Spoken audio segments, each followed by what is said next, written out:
Assalamualaikum warahmatullahi wabarakatuh. Perkenalkan, nama saya Muhammad Abdul Halim dari semester 3B.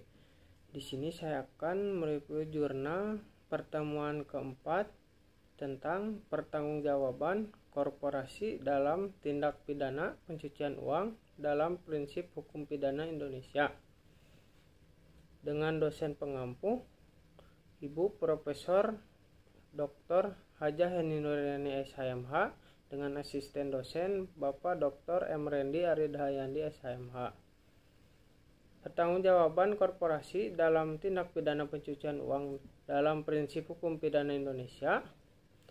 Corporate Responsibility on Money Laundering Crimes on Indonesian Criminal Law Principle oleh Ridwan Arifin dan Syafa Amalia Hoirunisa. Program Studi Ilmu Hukum Fakultas Hukum Universitas Negeri Semarang. Tujuan dalam penulisan ini adalah untuk mengetahui bentuk pencucian uang yang dilakukan oleh pelaku korporasi, untuk mengetahui bentuk pertanggungjawaban sebuah perusahaan dalam tindak pidana pencucian uang, untuk mengkaji mengenai bentuk pertanggungjawaban tindak pidana korporasi dalam peraturan yang ada dalam perundang-undangan, serta mengkaji mengenai pertanggungjawaban tindak pidana korporasi dalam kasus tindak pidana korporasi dalam kasus tindak pidana pencucian uang. Penulisan ini bersifat deskriptif guna untuk mengetahui gambaran permasalahan yang ada, yang kemudian dianalisis secara dedukatif. Bentuk pidana pencucian uang oleh korporasi ada 3 jenis, yaitu penempatan, pelapisan, dan penggabungan.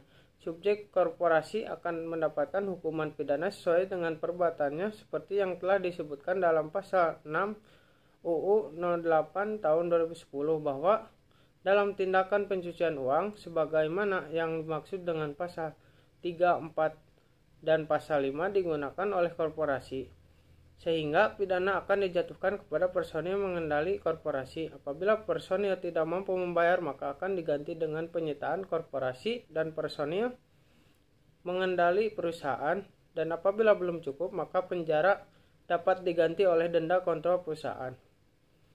Kesimpulannya, tindak pidana pencucian uang merupakan suatu perbuatan yang membawa dampak yang cukup besar bagi negara, yang dapat merugikan negara maupun masyarakat sekitar.